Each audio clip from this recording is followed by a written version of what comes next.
And here in Pennsylvania, and it's for the first CEO thing. Hello, CEOs. This is fabulous here, and I wanted to do that song first just in case you might not know who I am. I never know. I never take it for granted that somebody knows who I am at all.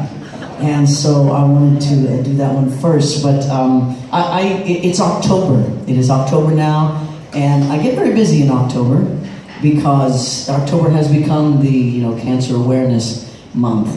And it was 11 years ago this week. I remember I was in my office and my assistant came in with a doormat that had a big pink ribbon on it. She said, "Do you want this? This is from the American Cancer Society or something. They want you to blah, blah, blah." And I said, "I don't know."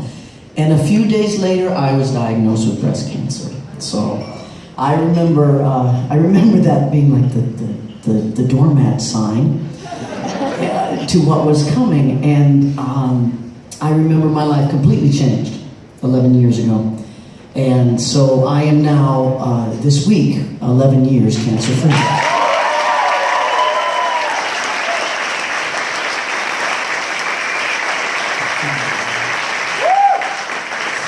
So it's a story that I enjoy telling because it's a story of survival, it's a story of discovery of myself and of health and of this amazing desire that we have as human beings to find reasons, to find cures, to find a way to walk through this crazy thing called cancer. I'm going to tell you a little bit of my story. I'm going to sing some songs too. But I grew up in Leavenworth, Kansas. Yeah, okay. Usually somebody from Kansas, you're not from Kansas here. All right. That's okay. Kansas is the state you drive through. It's okay. It's really all right. I like to say I spent 18 years in Leavenworth. That's a prison joke, yes. Come on. But I grew up there. My father was a high school teacher. My mother worked for the Army. She was a civil servant for the Army in computer sciences. Very interesting. And I had this crazy dream that I wanted to become a rock star. I don't know why, it just overcame me. And I started playing guitar when I was about 8 years old and started playing in bands when I was about 11 or 12. It was crazy.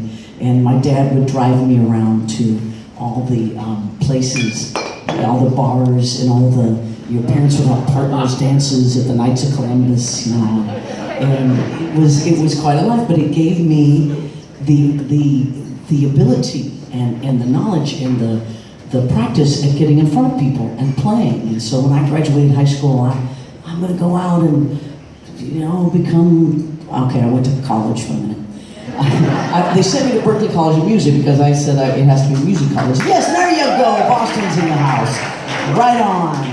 Okay, Berklee College of Music. I went to Berklee for a few weeks. I was ready to get into the world, and I got a job playing in a restaurant. Actually, I played the piano and sang in a restaurant, and I said, "This is it. I can make a living playing music." And so I eventually, a couple of years later, got out to Los Angeles, where it took me 5 years of playing in bars to actually get signed, and that was a long 5 years in California. But it was about having a dream. And the good news is my father got to see me be nominated for a Grammy. Yeah, in 1988, he got to see that. He got to see me actually be nominated for 2 Grammys. I lost my father to cancer in 1990.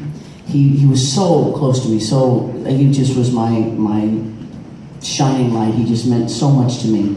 And that was, after losing my grandmother to cancer, that was when cancer really started, coming into my life. It was one of those, it was cancer of the liver, but they didn't know where it started, and, 1 month later, he was gone.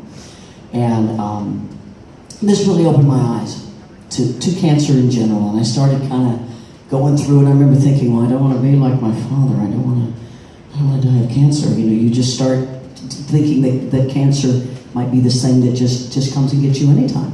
So I went on with my life, and a few things happened in the 90s. Great things happened. Oh, I was going to play you this song. That's right, I was going to play one of my father's favorite songs that I used to play for him and my mom.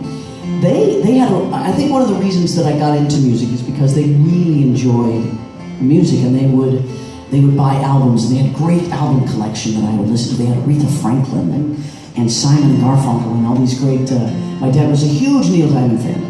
But this album really influenced me a lot. It was the posthumous release by an artist named Janis Joplin. And I would sing, whenever I would sing, my parents would ask me, "Oh, Melissa, sing this song." And I would sing, "Busted flat in that river,